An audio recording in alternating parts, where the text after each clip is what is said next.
when you're trying to reach out to a non-Christian, you're part of this church, and you're trying to reach out to a non-Christian. What do? You try to build a relationship with them. You try to disciple them into Christ, right? Mm-hmm. Ideally. And eventually you might become like a mentor figure to them over time, just because, or maybe somebody else in the church will, if you like, maybe you pass them out to somebody else for Bible study. We see this in our church all the time. Mm-hmm. Like, somebody like, maybe reach out to a coworker, and then they're like, oh, they contact the other person. Oh, can you mentor them or something like that? Something to that effect.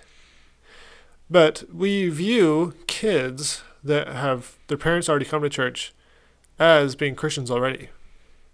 Or at least that's kind of how it feels like we view them. Mm-hmm. We don't do that same process with them. We just kind of like, we just let them do whatever. We just send them to Sunday school, and then that's it. It's true.